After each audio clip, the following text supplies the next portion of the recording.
Good morning. I'm just going to continue my series on the first American Chess Congress in 1857 in New York. I'm looking at the games of Paul Morphy. Now, game 9, the third game against Theodore Lichtheinen, was actually a draw. The first game Morphy hadn't won. So now he met Lichtheinen again in the 10th game. And Lichtheinen had white, Morphy had black. Lichtheinen played d4, Morphy played f5, the Dutch defence. Not a thing I recommend. It's good, it's playable. You fight, in the same way as the Sicilian, where you meet e4 with c5, fight for your own area of the board rather than responding to what your opponent does. But you need to be a good player to get a good game out of the Dutch. It comes automatically with this weakness. You get that as a gift when you choose the Dutch opening. But Morphy's a very good player. He can handle it. So, Lichtenstein plays knight to c3. Probably not the best. Probably still best to be playing c4 before moving the knight. But okay, we can't really complain too much about developing a piece. So the knight develops. Bishop comes to g5. And the pawn plays to e6. Maybe he's looking to play the bishop here. Maybe he's looking to build up a strong pawn centre. e4, pawn takes e4, and knight takes. So-called Staunton gambit accepted. Yeah. So he develops his bishop, otherwise the knight's going to be taken and he's going to end up in a severely weakened position. So the bishop takes and the bishop takes. And Lichtheinen plays bishop, queen to h5 check.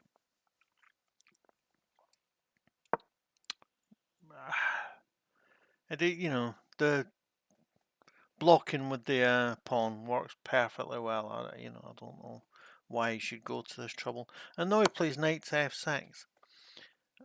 And alright, both sides have got their queen out early. Both sides are ready to castle to one side of the board or the other. But I much prefer Black's position. Apart from anything, his queen's under attack,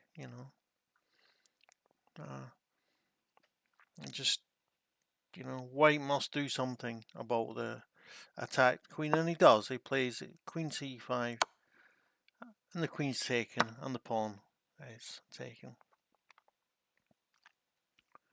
And now Morphy goes about developing his pieces, and Lichtheinen does the same with queenside castling. Morphy develops his bishop to put pressure on the g6, g3 pawn, g2 pawn, even making it difficult for white to develop his bishop. The knight comes to h3. I suppose the idea is that he doesn't want to be playing to f3 where it can be taken. He doesn't want to be playing to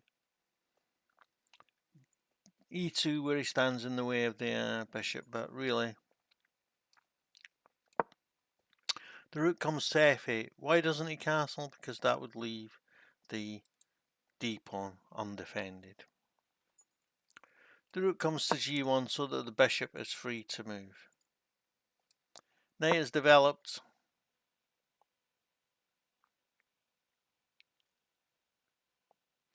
And yeah, f4. He's not developing his bishop yet. He's launching some kind of an attack, but really he should be getting himself castled to safety. Might look like an unusual decision to play king to e7 instead of castling, but, you know, it's just as effective. We're near to the end game, and the king belongs in the middle of the board, so it's probably more sensible to develop the king here than to put the king on c8 where it is out of the way. But, you know, the rooks are now united, so black is finished with developments. Makes a nice little pawn chain. Yeah. So, time to weigh up, what do we think of this situation? Huh? I like that black has the rook on the semi-open f file. Admittedly, white has more room with his semi-open file with with his rook on d1, but you know, are there squares he can use on that d file? d3 maybe. d2 isn't much better than the square it's on.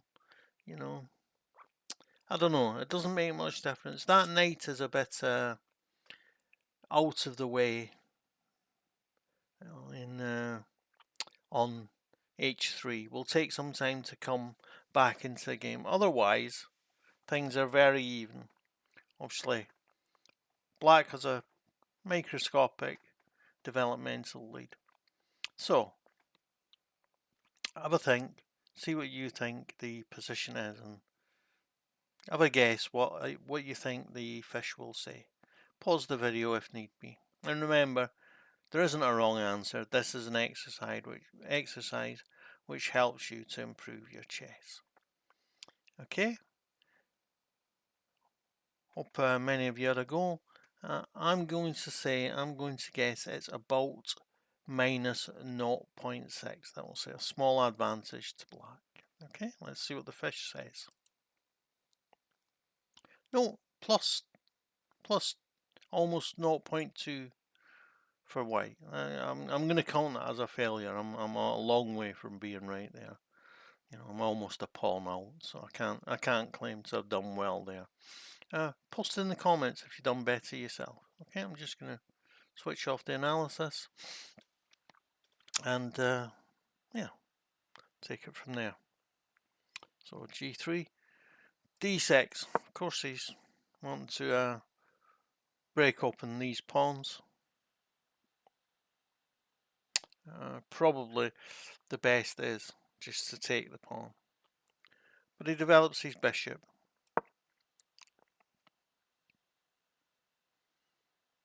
Yeah, I don't see the point in that. And the pawn is taken. And the pawn is taken back, but of course, no, he gets to threaten it for a second time, and yeah. It's not like he can take the pawn. If Lichtheinen defends with the rook, he can't take with the rook, then take with the knight and get the rook, because bishop takes pawn and he's a piece up. So it isn't just straightforward to win. So he plays rook to g1, but then Morphy comes and challenges that rook. And he's, you know, if he takes with the rook, if he plays rook takes rook, Morphy will take, and then he's defending the knight on b7 with as the bishop on b7 with his knight.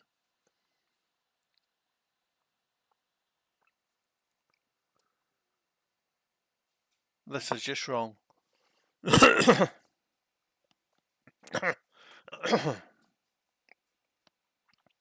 Because this gives the initiative at the very least to Morphy. He takes king of again. If he takes the pawn, well, you know, bishop takes knight, bishop takes bishop. Yeah, he might just get away with taking the pawn there with the rook. He might just about, but he doesn't. Oh, sorry.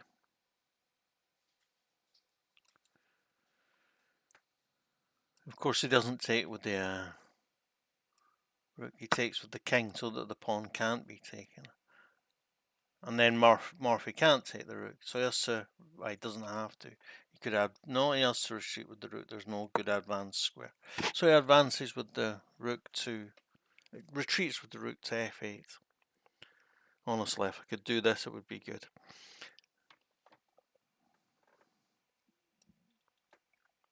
Bishop takes, knight, and bishop takes bishop. This was foolish. Now, after he takes, black can then go about attacking the pawn here, and then that will give him access to the e2 square, f2 square.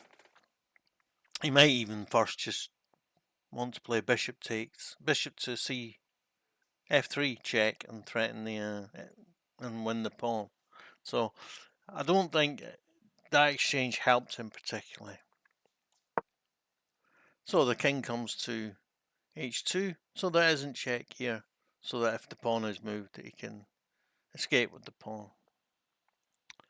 So it restrains the pawn from moving forwards,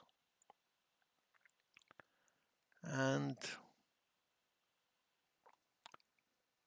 Lichtheinen comes to g3 to stop the bishop attacking the pawn, because if the bishop attacks the pawn, well, you know, this pawn will fall.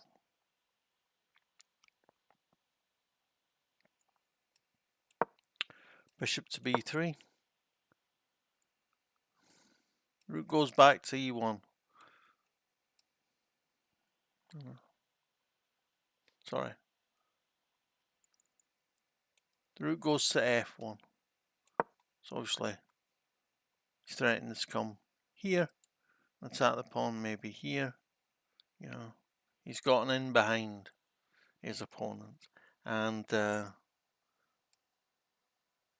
Lichtheinen plays rook to e1, and he swaps off. And Morphy plays bishop to e4 and threatens the pawn on c2.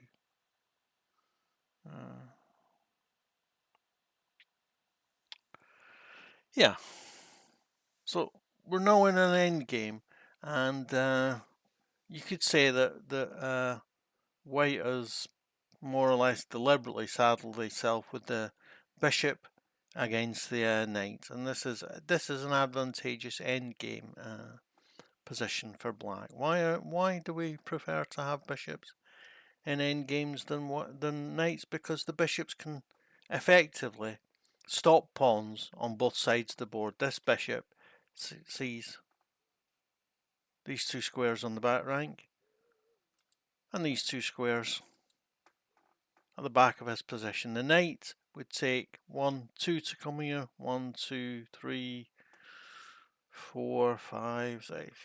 Far too many to come here or here, and some of those squares are stopped by the pawns and the bishop anyway.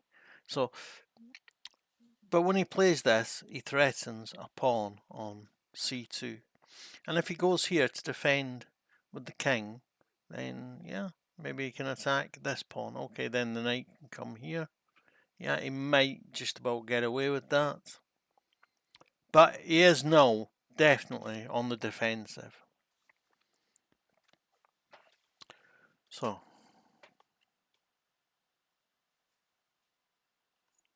king comes here to defend the pawn. Morphy decides he will come round here to attack the e pawn. So king comes to d7. He's going after the d pawn. c4 to stop the king coming to this square.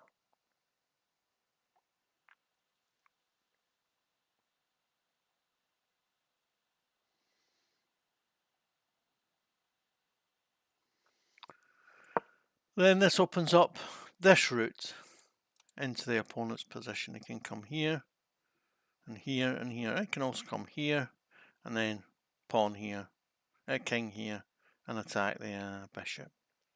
attack the pawn, which will be impossible to defend. Knight comes to f2, bishop comes to f1 to attack the a2 pawn.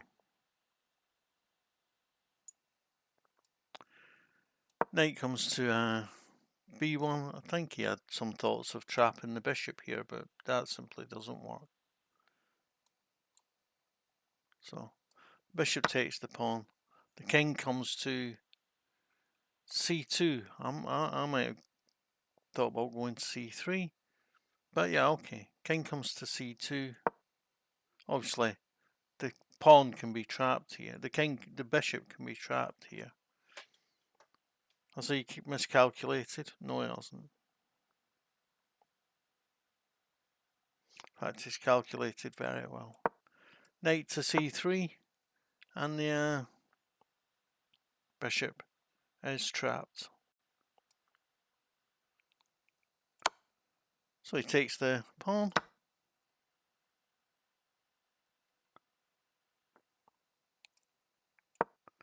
And now the pawn comes to c6.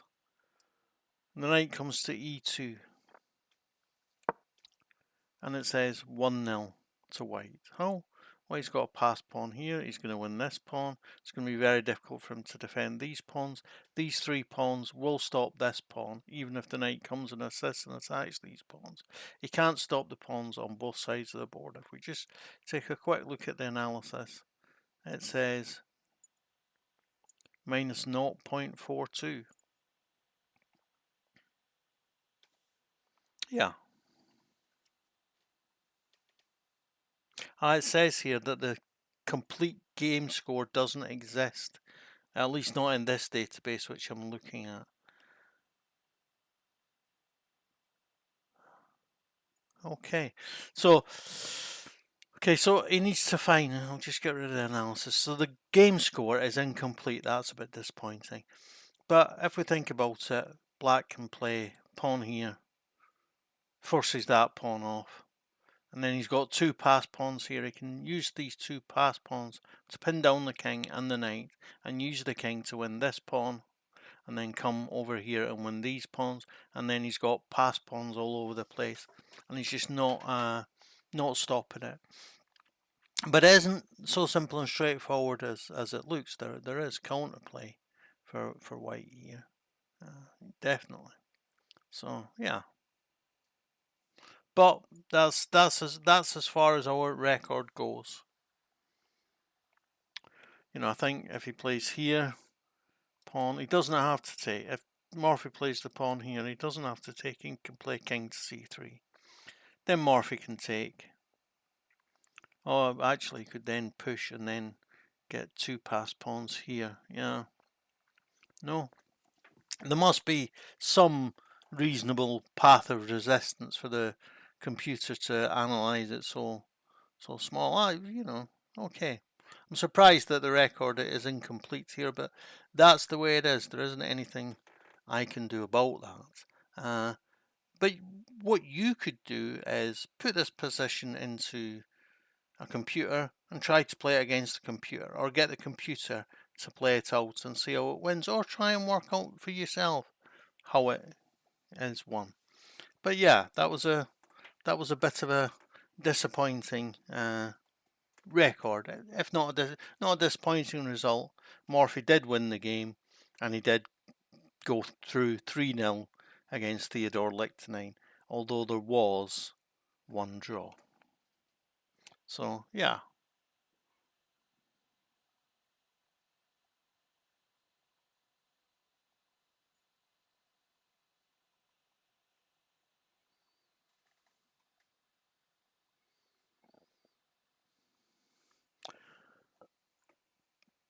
So if we go back to the beginning of the position, we'll look as well at another game today. We'll look at the first game in the final, played between Louis Paulsen and Paul Morphy. Paulsen was a good player. There are defences in the Sicilian and the Vienna Gambit named after Paulsen. So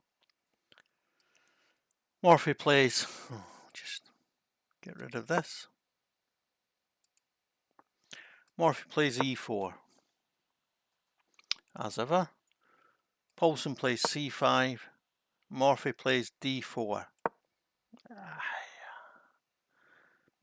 Maybe not the best, not that played that often now.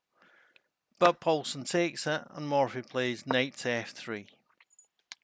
This is the Smith-Morphy gambit. You know, it's a gambit because it can defend with knight here. And then, yeah. I don't recommend defending with that there. So, pawn comes c6 and Morphy gets his pawn back. And it says it's a French defense. Bishop comes to c5.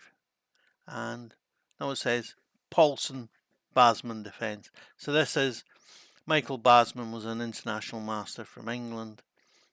Died about 10 years ago or so. He was known for his very unusual openings, and he done some work on the Paulsen defense of the Sicilian, and this is the Paulsen Basman. So Morphy comes to b3, attacks the bishop so that he doesn't waste the tempo having to move his knight again. Yeah, and the bishop is attacked, so it retreats. So they both got one piece out. Morphy's got a pawn in the centre. Paulsen has good control over the d5 square. So fairly even, I would say. Knight comes to c3, and the knight comes to e7. It says one of the advantages of playing e6 in Sicilian type openings is that the knight can come to a more protected spot on e7 where e5 isn't a direct attack on the knight. So the bishop comes to f4. Maybe he's thinking about playing the bishop here. Maybe he's thinking about playing knight to b5 and then to d6, which will severely restrain black's developmental opportunities, but this will be only temporary. So he castles, and Morphy plays bishop to d6. This is probably a longer term way to delay the development of white's pieces. Obviously, the bishop can't move out this way. The pawn is blockaded, can't come forward, and the bishop is in the way of this pawn. Could he then force a swap of bishops by playing bishop to c7? Yeah, but then Morphy might well play knight to b5 and then take on d6 and have still a restraint on the so when you're Paulsen is a much different opponent than those who Morphy has met so far, much stronger, and the principle is that when your opponent has a strong play in the centre, then you should counter on the wings. When your opponent has strong play on the wings, you should counter in the centre, and this is a classic counter in the on the wings. But the pawn comes here, and then the bishop is defended, and the d6 square is white's for the rest of the game, foreseeably. So yeah, a6. So now he's thinking that he can play bishop to a7 and b5 and bishop to b7 to untangle. A bit slow, but yeah, he can do that. Bishop comes to e2, probably anticipating this scheme and planning on coming to f3 with the bishop to fight for the long diagonal as a way of combating the plan.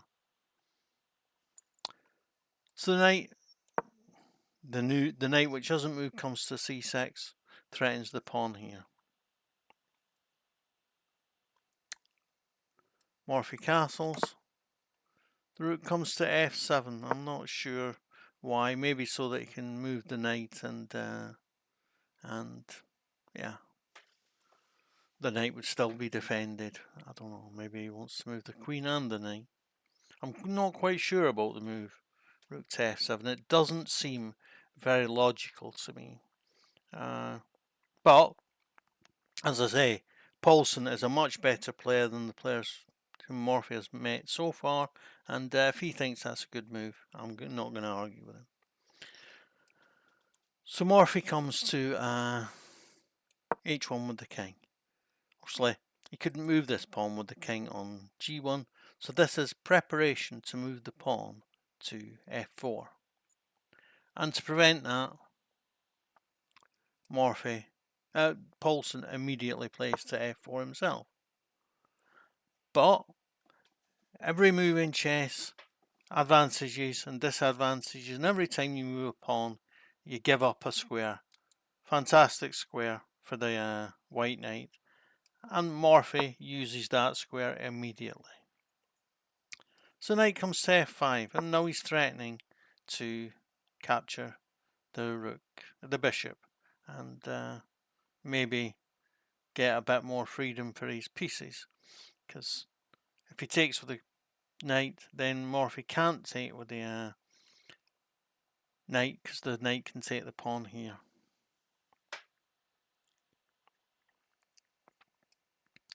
But plays bishop to h5 and attacks the rook. The rook doesn't really have a good retreat square, so he plays g6, and Morphy attacks the knight with bishop to g4. The knight retreats to g7. So the idea of taking the bishop is now not such a good idea. Okay, because if the knight takes the bishop now, the queen can take. You can't take the pawn because the queen's defending it, and you're furthermore threatening to play knight here check, and you could be overwhelming black very, very soon from that position. So he prefers a defensive move. Morphy develops his queen. He's got threats to come in here, but also he can now play his rook to either of his rooks to d1 to support the bishop.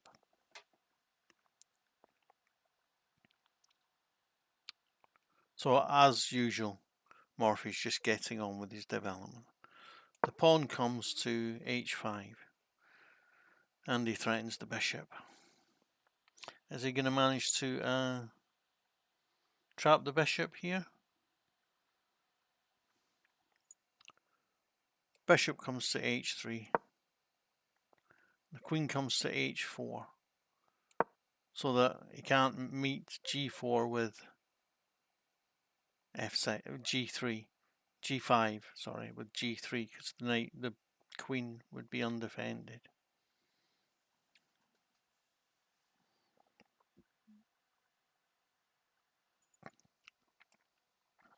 Knight comes to f6 and says check.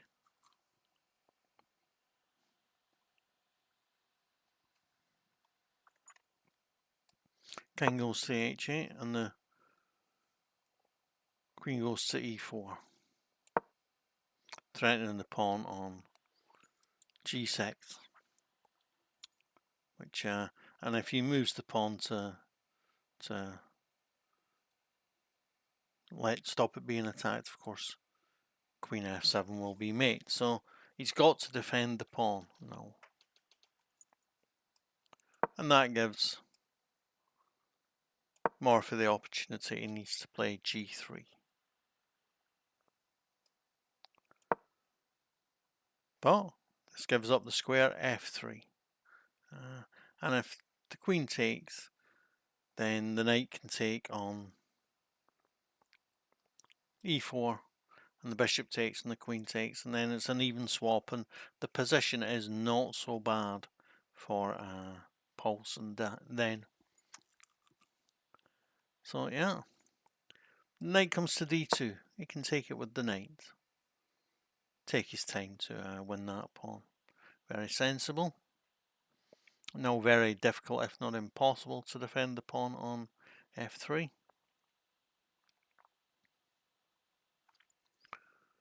Bishop comes to d8, threatens the knight, and then if he gets to take the knight, pawn takes, queen will take the pawn. But of course that isn't effective because knight takes is a threat on the queen.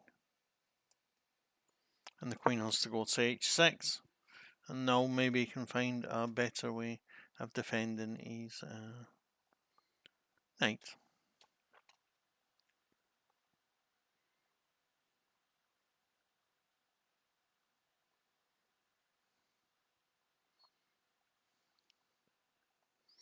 So rook comes to g1, so that he might be able to threaten playing g4 to break up in the position. If the pawn takes, he takes with the bishop. If the pawn doesn't take, the pawn comes here. He might well lose this pawn here, but I think he's willing to accept that small loss for getting a better position. So he takes, and the pawn takes back.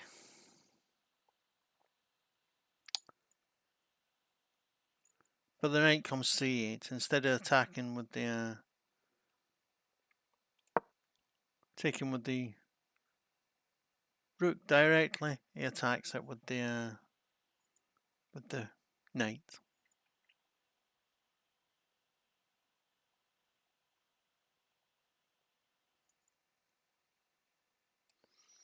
The bishop retreats to f4 and attacks the queen.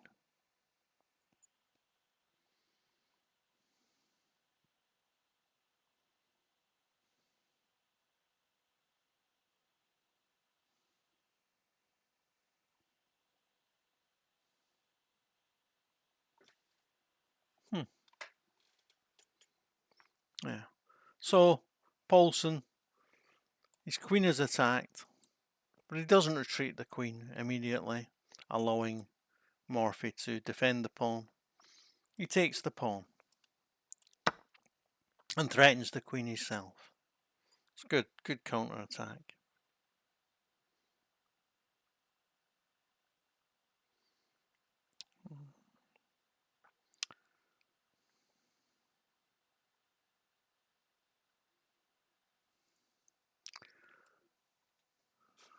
Morphy takes the knight, and in between her, so that if the queen is taken, he then takes the queen and he's a queen up. If the queen isn't taken, if the queen moves to a safer square, then he's just won a piece. So a clever little in betweener. So he plays queen takes f4 to get his bishop back, but Morphy has another in betweener, which is set the bishop on c8, and that's check. And he has to respond to that. He takes the rook, and Morphy gets the pawn, gets the bishop, and is now a piece up. But Paulsen does the best he can for it. He gets a pawn for it. Morphy, okay, I'm losing a couple of pawns here. I'm going to get a rook on the 8th rank if I can for that price. The rook comes to f2, so then he's threatening the knight. But this allows Morphy to check first. Knight comes to g8, and now he's got two pieces attacking the pawn on c4, f4 when the knight moves, as it must now because it's attacked. And he plays knight c5, attacking the g pawn, doubling up the attack on the threatening to double up the attack on the knight with the rook to g6. So he can't let that happen. So he plays g7. Knight takes, and the king is, if he doesn't want to give up the king for a rook, the rook for a knight, he has to play king to h7. King comes to h7,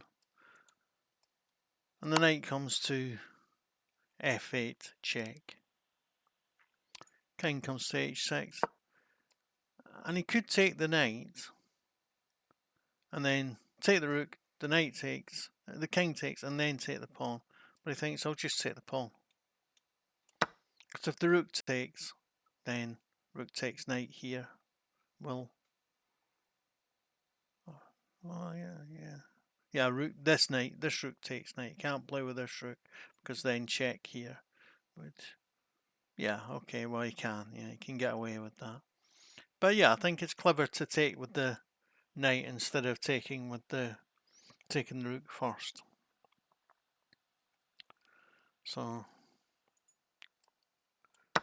and he takes with this rook to prevent it being check, to prevent there being a check on the back rank. So that's good. And he finally gets his pawn. But this means that when he gets the check in here on d1, he's no longer threatening mate if this rook moves. So maybe, you know. And he takes with e6. Rook comes to e7. And it says white mates in 4. Morphy again, as I say, at this time, it was kind of traditional to announce its mate in so many moves. So, see if you can find it yourself. The mate in 4 moves. You know, that's a learning opportunity for you. I'll give you a few minutes to find the mate for yourself, and then I'll show you. So this rook comes here. Says check. Why this rook? To open up this square for this bishop. So king is forced to come here. Bishop comes here. King is forced to go back. Rook comes here. Says check. The rook's got to go in the way. And the rook comes here. And it's checkmate. Those moves weren't played. I believe that Morphy announced mate in 4. And yeah. Then he took the lead 1-0 in the final of the first American Chess Congress.